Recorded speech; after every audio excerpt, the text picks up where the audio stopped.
This is Walt Disney World Today. Give us 5 minutes and we'll give you the world. It's Wednesday, March 8th, 2006, and this is episode number 71 of Walt Disney World Today.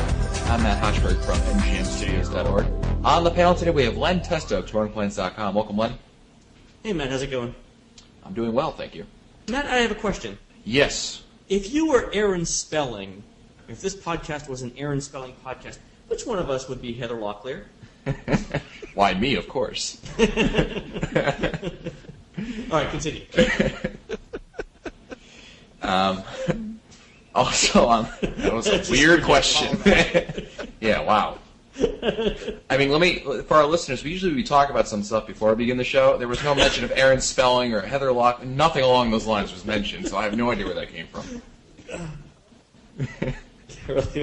What about Tori Spelling? Go ahead. Well, speaking of Tori Spelling, also on the show is Mike Don't Call Me Thumper Scopa of MousePlanet.com. I knew that was coming. Welcome, Mike.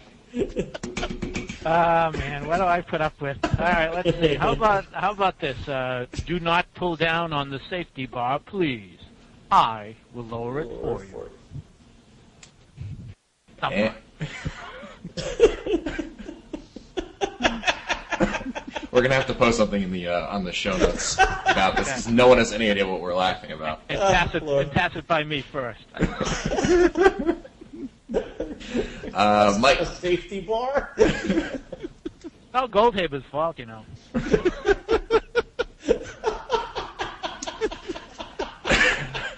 Well, Mike Newell of Mouse World Radio is also here. Welcome, Mike. Hey, man, how you doing today? Outstanding. And the man most responsible for renaming Mike Scopa Thumper, direct from Mouse Planet headquarters, located 50 feet below It's a Small World, Mark Goldhaber of MousePlanet.com. Welcome, Mark. Thanks, and beware of the Florida seepage. It's got a very high water table.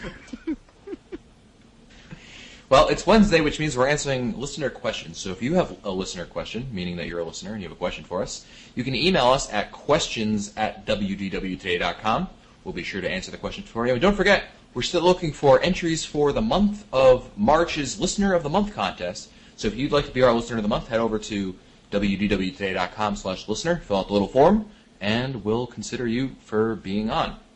Our first question comes from Todd Anger of Wauwatosa, Wisconsin. I think I finally nailed that name.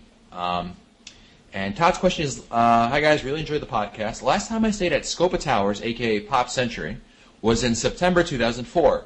The line to check in was quite long. It almost took an hour to get through the line. Mike, is this typical? What was that? Did he actually call it Scopa Towers? Yeah, he did. Oh man, thanks, Todd. Well, it should be Thumper Towers now, right? So, Matt, what was the month? September 2004. Yeah, it just like any other resort down there, there's going to be peaks and valleys regarding check-in. I think that most of the check-ins are dependent upon, just luck of the draw. There are going to be days when check-ins are going to be taking a long time, especially on Sundays. Sundays is a very, very busy day for check-ins. So if that was the day, then you can expect that almost year-round. If you check in on a Sunday, maybe even a Saturday, it's going to take longer. I think that one of the things that I noticed, I remember one time, Len, you came down, I don't know if it was in April or whatever, you checked in really late at night, and I can remember being in the lobby, and there were very few lines, but most of the lines are there. The longest lines are usually from 10 in the morning to about 3 in the afternoon. If you check in any time between those 2 hours, you're probably going to see a long wait. Yeah, I would agree with me. Did Todd say what time he was checking in? No, just September 2004. I mean, September is value season, so that's kind of surprising. But yeah, I mean, typically, I guess early morning you got people checking out, and then sort of like Mike said, in the early afternoon, people checking in would be the issues. Would be the things. I guess like at 6 o'clock at night, there's probably not that many people, I would guess. And then weekends is probably more. My suggestion. Go ahead. I was going to say, here's a tip. If you want to go and you want to try to make the best of your time, try to check in on a Tuesday, Wednesday, or Thursday. Those are probably the best time to check in? Yeah, from what I understand, though, Pop does manage to move its lines faster than the other values. I mean, when we got there for the Everest preview weekend, we actually stayed at Music because I needed a value that had their broadband connection already. And we got there on Friday at about 7 o'clock or 7:30 or something like that. And the line was out the door. Wow. And Really? we waited there for probably 20 to 30 minutes and did not move all that far. So we ended up checking our bags and going out for the night. We came back from Pleasure Island at like 1:30, and there was still a 45-minute to an hour line. At 1:30 in the morning? Yeah, on a Friday night. So, from what I understand, Pop moves their lines faster than the three All-Stars do. So, This is an interesting question, though, because Bob and I have always talked about every year timing the check-in process at all the Disney resorts. Mm-hmm. But we generally think that no one's actually going to change resorts because they have slightly longer or shorter check-in times. But that's an interesting question for our readers. I mean, would they switch among the value resorts knowing that one of them had significantly better check-in procedures? If they want to write into us and let us know yes or no, if we want to post a poll question. Sure, I'll post. If I'll it's post interesting a poll enough to enough people, I'm more than happy to send the research team out there to figure it out. I'll post the poll on when this show airs on Wednesday. Yeah, I mean, if we'll be happy to get more people involved in answering Todd's question. Sure. yeah. Well, our next question comes from Julie Blackwell of Schaumburg, Illinois, who writes, Dear Walt Disney World Today, when we visited the Magic Kingdom back in November of 2002, there was a cart outside of It's a Small World, which is 50 feet above Mouse Planet's headquarters, that sold merchandise from the ride. They had a few t-shirts, magnets, music boxes, etc. When we visited the Magic Kingdom in early October 2005, the cart was no longer there. There were several items that Disney was selling off the cart that I would still love to be able to purchase but can't find anywhere else. Do you know of any way to ever find these items again? Anyone know why Disney didn't bring back the merchandise after the ride was refurbished? I know it probably wasn't selling well, so they pulled it. Love the podcast. Keep up the great work. Well, first of all, I'm shocked that Disney actually got rid of a merchandise cart. I mean, I thought it was like some sort of government program that once instituted, it just sticks around forever. Right. If I'm thinking right, it was probably over towards what's now the stroller parking area. Yeah, in which case they right. probably You're right, Mark, yeah. took it out so that they could have clear space there. I don't know. Merchandise may have gotten relocated over to Tinkerbell's Treasures, maybe. I don't see. I mean, do they lack capacity for carts, and that there are just that few of them, or? How much Small World merchandise could you sell? I mean, would you sell That's all true. the dolls, you know? Yeah. I haven't seen that. I can't even think of. I haven't seen that much Small World merchandise at all. Has around the has parks. Julie checked eBay? That's a good option, Julie. There's also, I'll post in the show notes because I don't have the number off the top of my head, but there is a Disney World merchandise number, and you can call this number up. It's 407-363-6200. Well, there you go. Can Wow. you tell I've posted that on our discussion forums many times? Well, You can also like try www.mail.order@disneyworld.com if you'd rather do email. wow, and if they have it if they still sell it, Julie, you'll be able to get that. Is that right? That's right, Mark, right? If it's there, they should be able to look it up and find it. I don't know. They've changed their merchandise line so many times over the years, it's possible they don't have it anymore. But if it's there and they can find it in the system, you can buy it. Great. Well, our next question is a comment. It comes from Melissa from Ohio, who writes, Hey, gang, just finished listening to episode 57, all about transportation options at Walt Disney World. Yeah, I'm a little bit behind. I got the distinct impression that you guys don't think much of Disney transportation. I found this really to be out of what my husband and I experience when we have gone to Disney. We never get a car and have always used the buses, monorails, boats to go between our resort and the parks, other resorts, downtown Disney, with no problems. We have never taken an hour to get between a resort and a park. What are our thoughts about that? I mean, I don't think they do a bad job. I think given the constraints, Disney Transportation does a great job. It's just not always as efficient as driving your own car. Yeah. But I mean, certainly they have hundreds of buses. They move many tens of thousands of people around safely and relatively efficiently and relatively inexpensively every day. It's they do a great job. I think going from your resort to your park or back is never a problem. That's direct. But if you ever want to get to other places like another resort or downtown Disney or anything like that, you're going to have a problem if you're starting off at your resort because you inevitably have to go somewhere else first, and it's more of a pain than anything else. Well, resort to downtown Disney, you've got direct, but from a park to downtown Disney, you've got to go through a resort. That's right. Also, just since we're on the topic of transportation, and I just happened to finish writing this for the park update a little while ago. We're recording this in advance. In this week's park update, I'm mentioning if you like Walt Disney World transportation and you're a pin collector, next weekend at Walt Disney World, they are having a pin pursuit all about the magical world of transportation. There's a Walt Disney World Railroad pin, a monorail pin, a backlot tour shuttle, Kilimanjaro Safari's vehicle, a ferry, Disney Cruise Line bus, and a Disney Transportation bus, with the completer pin being the entrance sign. So if you're a Disney pin collector that's into transportation, next weekend is the big pin pursuit. Great. And our next question comes from Sarah Biggs, who writes, "Hi, my name is Sarah Biggs. I go to the University of Central Florida here in Orlando and love to listen to your podcast. I got seasonal passes last October for my boyfriend and myself. We're planning to renew them when they expire. We were thinking of maybe upgrading them to annual passes when we renew them so that we can take advantage of the free parking. I was just wondering what the price we would have to pay if we have to just pay for the annual renewal price for the annual pass or a separate upgrade price too. Also, do you think that it's worth it?" Yeah, actually, Matt, two of our researchers just did this, upgraded from Florida seasonal passes to annual passes. It was like $110 difference. Now you say upgrade, meaning you had a seasonal pass and then went up to one, or right? They had Florida seasonal passes and they converted over to regular annual passes. And the difference between the two, like to go from the renewing the Florida annual pass, the seasonal pass, to the regular annual pass was $110 per person. I think it was like $109.62 or something like that. Sarah's other question was, do you think it's worth it? Yes. You don't have to pay for parking for one thing.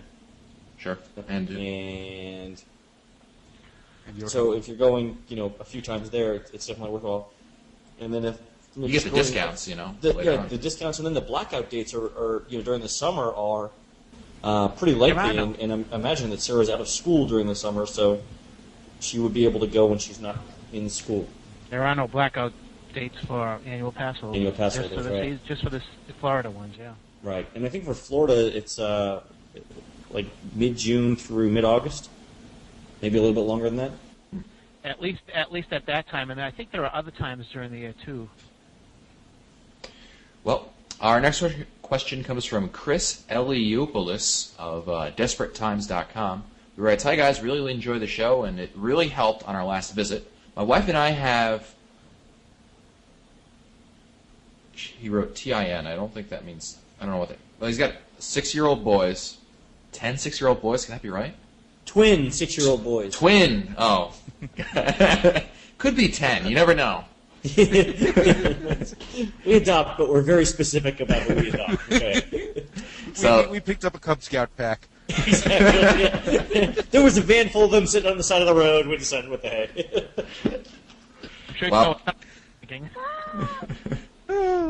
Well, they have twin 6-year-old boys, and forgetting about school, when's the best time to go to Disney World to avoid crowds? P.S. We just returned and rode Everest 3 times, and the kids loved it. We were either in the first, second, or third rows each time, and while my wife kept her eyes shut, the boys absolutely loved it. What a great view. Yeah, definitely you definitely want to be in the front row. We talked about this once before, right? Yeah. But getting back to Chris's question about best time, I mean, we get this question a lot. It's hard to really generalize, but can everyone just give, I guess we'll go around and just say their favorite time of the year? September, right after school started, is really nice. October, early October, when school's in full swing, but not around Columbus Day, is really good. Scopa? My favorite time is the first week in October. Newell? November for me. Goldhaber?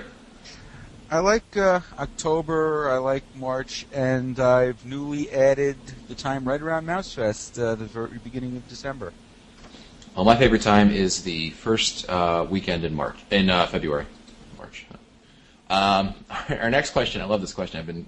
We do them in a queue, and we get the emails in, and we do them in the order we get them. And Sandra sent in this question, and I was waiting for this one to come around. It says, I have an addiction to listening to streaming radio stations from around the country. I'm a bit of a talk news radio junkie. This weekend I came across an AM station out of Los Angeles, California, KFWB News 980, www.kfwb.com, with a tagline, give us 22 minutes and we'll give you the world.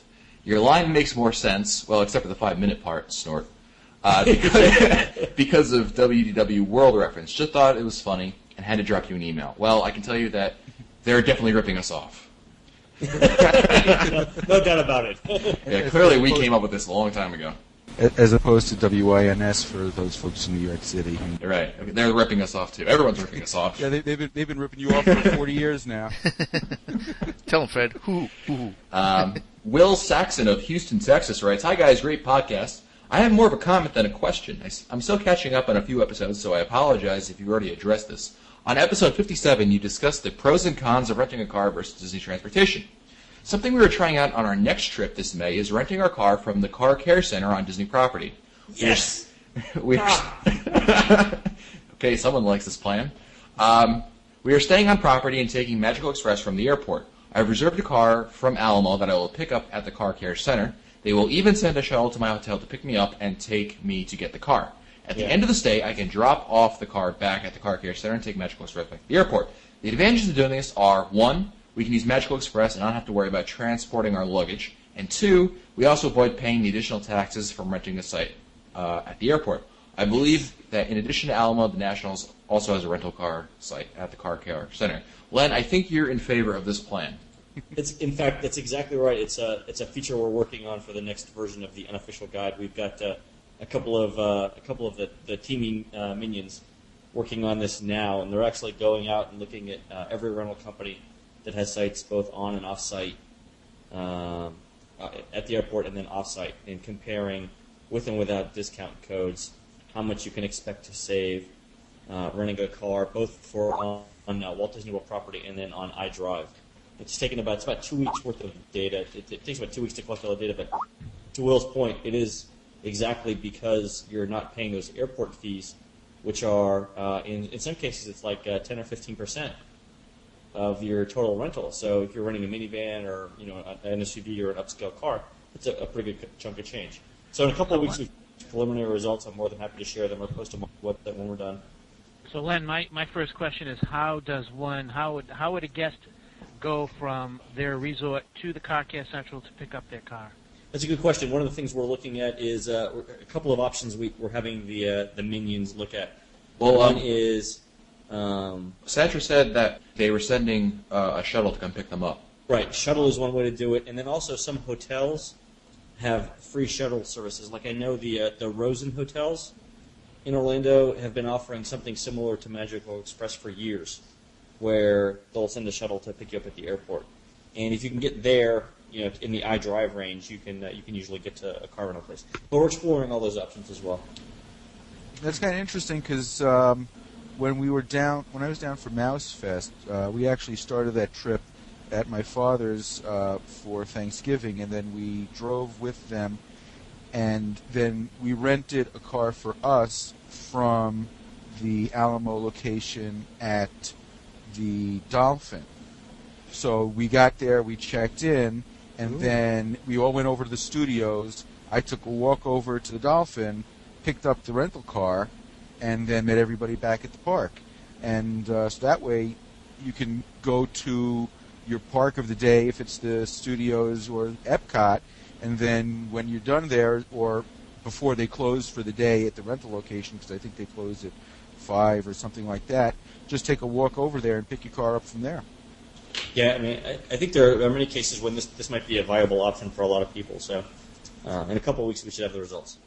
Great.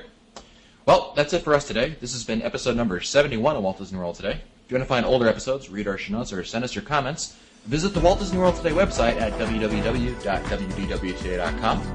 You You can also email us your questions at questions@wjwtheater.com. Mark Oldhaber, thanks for being on the show. My pleasure. You have to come back whenever you'd like. Great. So, for Len Testa, Mike Newell, and Thumper, I'm Matt Hochberg. We'll see you on the next show.